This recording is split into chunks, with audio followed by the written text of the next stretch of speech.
समझो आप, नाउन जो हमारा होता है, ऐसे नाउन के कई प्रकार होते हैं, बट प्रैक्टिकल इंग्लिश की अगर आप बात करोगे तो प्रैक्टिकल इंग्लिश में हम नाउन को दो फॉर्म में रखते हैं। एक को बोलते हैं जो जनरल नाउन है, आपका जनरल नाउन है, जैसे आप कुछ भी लिखते हो, लाइक बुक, कार, पेन, ये सब क्या हो गया, मीन्स जो भी जनरल नाउन है। नाउन का मतलब क्या, दुनिया में हर वो चीज जिसका कुछ भी नाम है उस सब को हम लोग क्या बोलते हैं, वो नाउन बोलते हैं। कुछ भी जो भी आप जानते हो सारा का सारा।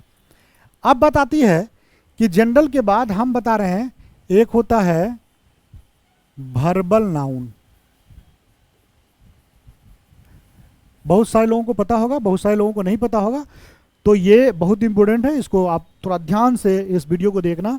वर्बल नाउन का मतलब होता है कि कुछ जो नाउन है वो देखो, एक जाना पहचाना वर्ड यहाँ पे दिख रहा है आपको, वर्ब, मतलब जो नाउन वर्ब से बना होता है हम उसको वर्बल नाउन कहते हैं। अभी वर्बल नाउन का कॉन्सेप्ट क्या है तो थोड़ा सा देखते हैं, और क्यों जरूरत पड़ गया अभी पढ़ाने की वर्बल नाउन को, तो वो भी देखते हैं हम लोग। तो देखिए वर्बल नाउन को हम लोग देखते हैं। तो देखिए जो वर्बल नाउन होता है, पहले आप समझिए कि जो आप, मैंने क्या बोला, वो वर्ब से बना होता है। तो आपको पता है कि जो मेन वर्ब है, यूज के हिसाब से इसके कुल मिला के 5 फॉर्म होते हैं, जिसको बोलते हैं वर्ब का पहला फॉर्म, दूसरा फॉर्म, तीसरा फॉर्म, चौथा फॉर्म और वर्ब का 5वां फॉर्म। तो पहला फॉर्म, दूसरा फॉर्म, तीसरा, चौथा, 5वां, मैं एग्जाम्पल के तौर पर ले रहा हूं, जैसे वॉक। तो वॉक का मतलब पता है आपको, टहलना। इसका सेकंड फॉर्म क्या हो गया, वॉक्ड। तीसरा फॉर्म क्या हो गया, वॉक्ड। चौथा फॉर्म होता है इसका वॉकिंग, और 5वां फॉर्म होता है इसका वॉक्स। Got it. हम ये कह रहे हैं कि इसमें जो मेन वर्ब है, जो ओरिजिनल मेन वर्ब होता है, वो सिर्फ 2 ही होता है।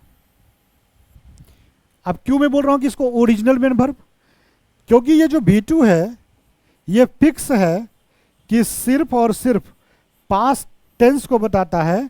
पास्ट के अलावा इसका यूज पूरे अंग्रेजी में कहीं नहीं मिलेगा आपको।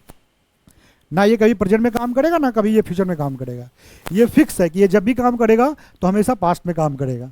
और ये जो V5 है ये भी फिक्स है कि ये भी जब भी काम करेगा तो कहाँ काम करेगा, ये सिर्फ प्रेजेंट में काम करेगा। प्रेजेंट के अलावा V5 आपको कहीं नहीं मिलेगा। Got it. तो इसीलिए V2 को और V5 को हम लोग जो है प्योर बोलते हैं, प्योर पास्ट है और ये प्योर प्रेजेंट है। Got that. बाकी जो 3 दिख रहा है आपको, V1, V3, V4, इसको बहरूपिया बोलते हैं। ये क्या होता है कि आप तो जानते थे अभी तक ये वर्ब का पहला फॉर्म, तीसरा और चौथा फॉर्म है, बट यही सी इंफॉर्मेशन से आपका काम नहीं चलेगा। वर्ब का पहला, तीसरा और चौथा जो फॉर्म है, इसका और भी अलग अलग रूप होता है। क्या रूप होता है, तो ध्यान रखिएगा कि जो वर्ब का चौथा फॉर्म देख रहे हो आप, ये वर्ब का चौथा फॉर्म 3 तरह से सेंटेंस में काम करता है। ठीक है ना, मतलब आईएनजी लगा हुआ हर वर्ड वर्ब का चौथा फॉर्म होगा, इसकी गारंटी नहीं है। इसका 2 को और रूप होता है। ठीक है ना। तो पहला रूप क्या है कि पहला बोलते हैं वर्ब का जो चौथा फॉर्म का फॉर्म हुआ, ये आपको एज ए मेन वर्ब दिख रहा है, तो यस एज ए ये मेन वर्ब काम करेगा। दूसरा, ये एज ए नाउन काम करता है, एज ए नाउन भी काम करेगा। और तीसरा, ये एज ए एडजेक्टिव भी काम करेगा। ठीक है ना। बहुत सारे लोग पहली बार आपको समझ में आ रहा होगा कि जो वर्ब का चौथा फॉर्म है, ये जो वर्ब का चौथा फॉर्म है, ये नालायक सिर्फ मेन वर्ब नहीं है, ये नाउन की तरह भी काम करेगा और एडजेक्टिव की तरह भी काम करेगा। और आपको इस बात को समझना पड़ेगा। Got that. जैसे एग्जाम्पल के तौर पे देखिए आप, अगर हम मेन वर्ब की बात करते हैं तो आपको पता है कि वर्ब का चौथा फॉर्म किसके बाद आता है, बी फैमिली के बाद वर्ब का चौथा फॉर्म आता है। तो जैसे एग्जाम्पल देखिए, अगर हम लिखते हैं कि आई एम वॉकिंग, तो इसका मतलब क्या हो गया, मैं टहल रहा हूं। तो मैं टहल रहा हूं, तो यहाँ पे ये जो वॉकिंग हो गया, ये क्या हो गया, वर्ब का चौथा फॉर्म हो गया। Got it. अब हम कह रहे हैं कि ये नाउन की तरह भी काम करेगा और ये एडजेक्टिव की तरह भी काम करेगा। तो आपको पता है कि जब नाउन की तरह कोई भी काम करेगा तो नाउन का जो यूज है पूरे इंग्लिश में कहाँ पर यूज है, दो ही जगह यूज है ना। या तो ये क्या होगा, या तो ये किसी भी सेंटेंस में सब्जेक्ट बनेगा, मतलब बोल सकते हो कि गाड़ी का जैसे इंजन होता है तो वो इंजन बनेगा, और नहीं तो गार्ड वाला होगा, पीछे वाला जो होगा वो बनेगा, उसको बोलते हैं ऑब्जेक्ट। ठीक है ना। इसका दो ही को पोजिशन है, या तो सब्जेक्ट बनेगा नहीं तो ऑब्जेक्ट बनेगा। तो हम ये कह रहे हैं कि जो वर्ब का चौथा फॉर्म है ये भी क्या होगा, ये भी सब्जेक्ट बन सकता है और नहीं तो ऑब्जेक्ट बन सकता है। एग्जाम्पल के तौर पे देखिए आप, जैसे मैं फिलहाल इसको मिटा रहा हूं, इधर वाले पार्ट को।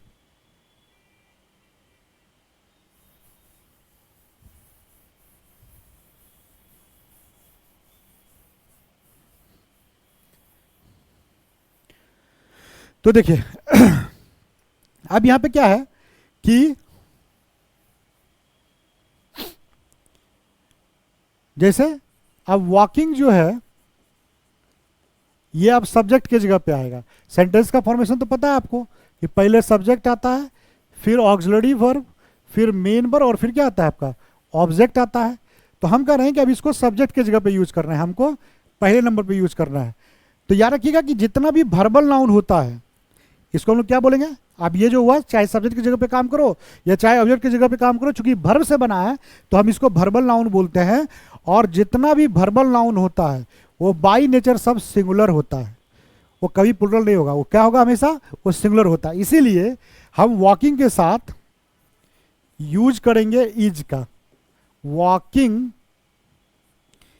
Is a good exercise. तो देखो यहां पे ये वॉकिंग किसके जगह पे आया, ये सब्जेक्ट के जगह पे आया है, इसीलिए हम इसको बोलते हैं ये आपका वर्बल नाउन है ना। और ग्रामर की भाषा में इसको बोला गया, एक नया वर्ड दिया गया ग्रामर की भाषा में, इसको बोला गया जिरंड। Got that. इसको क्या बोला गया, वी कॉल इट जिरंड। तो इस बात का ख्याल रखिएगा कि आपको ये दोनों जगह मिल सकता है। जैसे अगर लिखा हुआ है ही इज वॉकिंग, तो यहां पे ये वॉकिंग क्या है, मेन वर्ब है। क्यों, क्योंकि ये ऑक्सिलरी वर्ब के बाद आया है। और यहां पर ये सब्जेक्ट क्यों हुआ है, क्योंकि ये ऑक्सिलरी वर्ब के पहले आया है। बस इतना ध्यान रखिएगा कि ऑक्सिलरी वर्ब के पहले आया तो सब्जेक्ट का फॉर्म हो गया, और ऑक्सिलरी के बाद आया तो वो मेन वर्ब का फॉर्म हो गया। Got it. ये तो क्लियर है आपको, ठीक है। अब आते हैं, तो आपको ये क्लियर हो गया। अब जैसे ऑब्जेक्ट के तौर पे, ऑब्जेक्ट के तौर पे देखिए जैसे सेंटेंस होता है ना, आई लाइक, इसके बाद हमेशा आपको बिफोर यूज करना पड़ेगा। तो ये देखो आई लाइक वॉकिंग, मुझे टहलना पसंद है। तो इसका मतलब क्या हो गया, मुझे टहलना पसंद है। आई होप की चीजें क्लियर हो गई आपको, है ना यहां पर। तो ये आपको क्या हो गया, ये वर्बल नाउन है और ये कहां आया है, ये आया है ऑब्जेक्ट के जगह पे। Is it fine, is it clear, है ना। तो आई होप चीजें क्लियर हो गई आपको। तो अब आपको समझ में आ गया कि जो वर्ब का चौथा फॉर्म होता है वो सब्जेक्ट के तौर पे भी आएगा और ऑब्जेक्ट के तौर पे भी आएगा। तो इसको हम लोग वर्बल नाउन बोलते हैं और ग्रामर की भाषा में हम इसको बोलते हैं जिरंड। आपको मिलेगा नॉन फाइनाइट वर्ब का चैप्टर होगा एक, उसमें मिलेगा आपको। उतना हम ग्रामर में नहीं जाएंगे, हम सीरियसली प्रैक्टिकल इंग्लिश आपको पढ़ाते हैं और उतना ही मैं समझा रहा हूँ कि आप इस बात को समझ लो। अब बात आती है, हम कह रहे हैं कि ये एडजेक्टिव की तरह भी काम करेगा। तो कैसे काम करेगा, आई होप की चीज़ें क्लियर हो गई होगी। तो मैं इसको मिटा दे रहा हूँ अब आपको, है ना। अब देखते हैं कि एग्जाम्पल एडजेक्टिव के तौर पे इसका। तो ये अब देखिए, जैसे देखिए आई हैव अ स्टिक, तो मेरे पास एक छड़ी है। अब हम कहते हैं कि I have a long stick, मेरे पास एक लंबी वाली छड़ी है। अब यहां पे लॉन्ग क्या हो गया, ये एडजेक्टिव है, ठीक है, अब ध्यान से देखना, मैं एक सेंटेंस लिख रहा हूं, I have a walking stick. I have a walking stick. तो वॉकिंग का मतलब यहां पे क्या हो गया? टहलने वाला या टहलने वाली। Got that? तो मेरे पास एक टहलने वाली छड़ी है। वो देखते हो दादाजी जो लेके चलते हैं ना, उसको क्या बोलते हैं? वॉकिंग स्टिक बोलते हैं। Got that? ठीक है। और कई शहरों में अगर आप जाएंगे तो जहां पे लोग मॉर्निंग वॉक करते हैं तो उसको वॉकिंग स्ट्रीट भी बोलते हैं। ठीक है ना? स्ट्रीट, वॉकिंग स्ट्रीट, टहलने वाला जो स्ट्रीट होता है उसको बोलते हैं वॉकिंग स्ट्रीट। जैसे recently I was at walking street. Got that? तो इस बात का ख्याल रखना है कि आई हैव, तो यहाँ पे क्या हो गया? यहाँ पर स्टिक नाउन है और ये जो वर्ड है ये इसकी विशेषता को बतला रहा है। यहाँ पर ये एडजेक्टिव है। ठीक है ना? और ये आप बोलोगे कि मेन वर्ब काहे नहीं है? तो मेन वर्ब इसलिए नहीं है क्योंकि इसके पहले बी फैमिली आपको नहीं दिख रहा है। बी फैमिली दिख रहा है, यहाँ पे है या आर्टिकल है, इसीलिए ये मेन वर्ब नहीं हो सकता है। ये जब भी है तो एडजेक्टिव हो सकता है। तो आई होप कि अब चीज़ें समझ में आपको आ गया कि जो वर्ब का चौथा फॉर्म है वो क्या होता है, उसको हम बोलते हैं verbal noun. Is it fine? चलिए ठीक है, अब चलते हैं हम लोग। हम कह रहे हैं कि जो वर्ब का तीसरा फॉर्म है वो क्या है? वो मेन वर्ब तो है ही, लेकिन साथ ही साथ वो नाउन की तरह, सॉरी एडजेक्टिव की तरह भी वो काम करता है। जैसे एग्जांपल देखिए आप,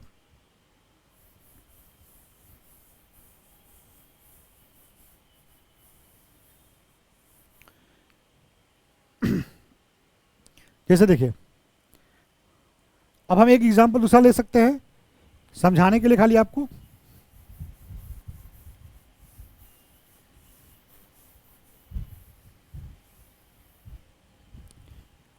जैसे देखिए, स्पीक,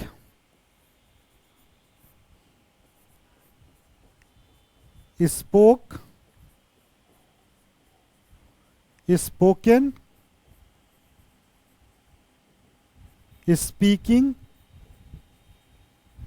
और स्पीक्स। तो यहां पे देखिए, अगर हम लिखते हैं, हम कह रहे हैं कि वर्ब का तीसरा फॉर्म, ये जो फॉर्म देख रहे हो आप, वर्ब का तीसरा फॉर्म, ठीक है ना? तो जो वर्ब का तीसरा फॉर्म है ये क्या होगा?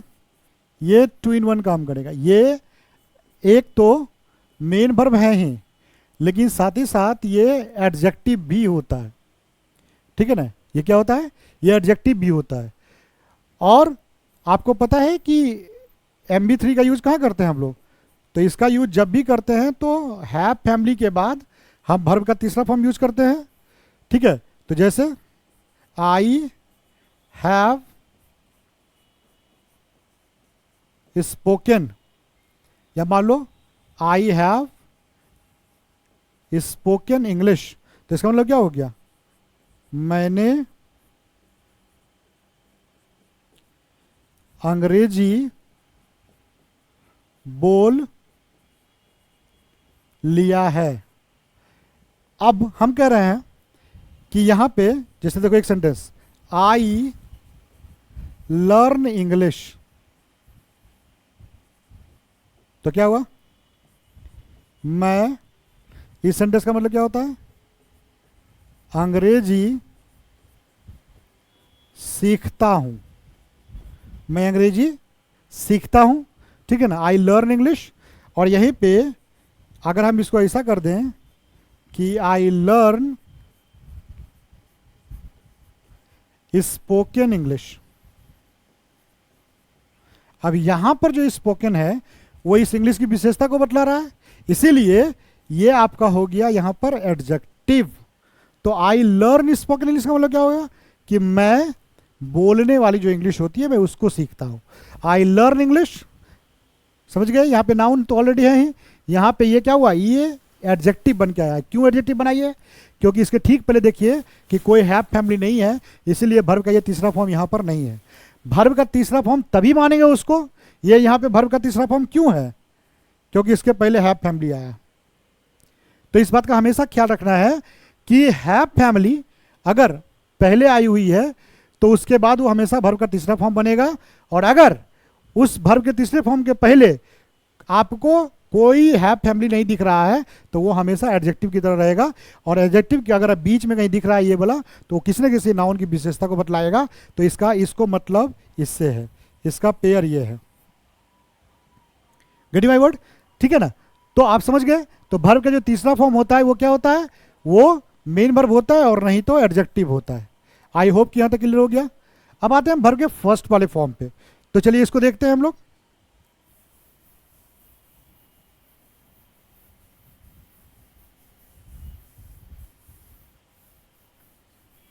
तो देखिए कुछ भी ले सकते हैं एग्जाम्पल के तौर पे हम लोग, जैसे वॉक ही था तो वॉक को ही लेते हैं। Walk, V1, V2, V3, V4। Walk, walked,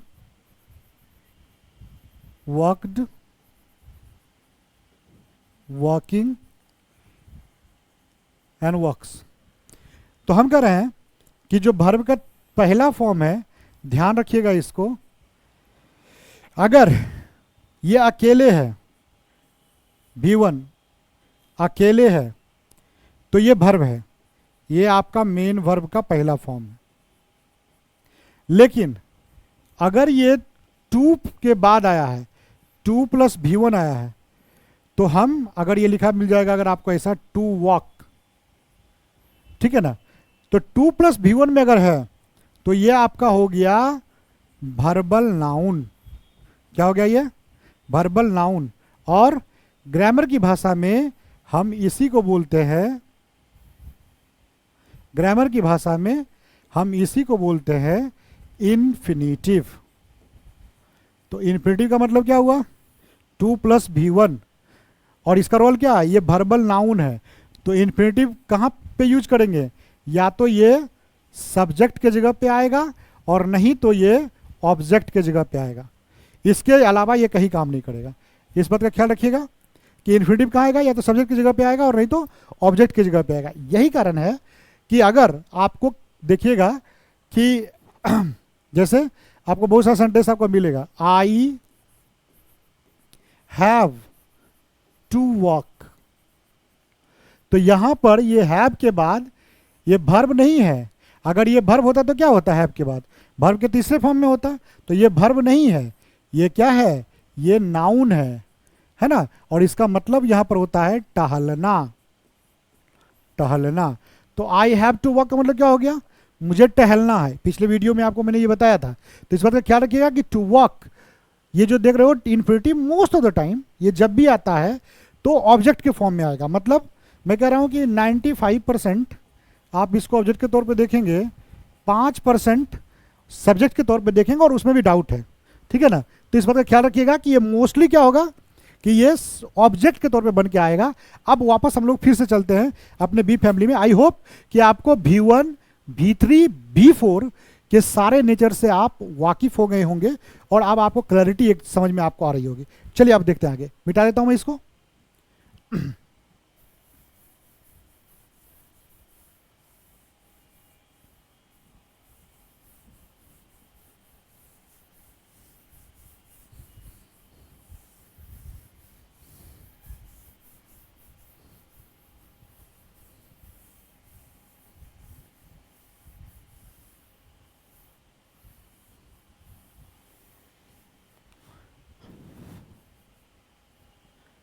अब देखिए, अब जो बी फैमिली था हमारे पास,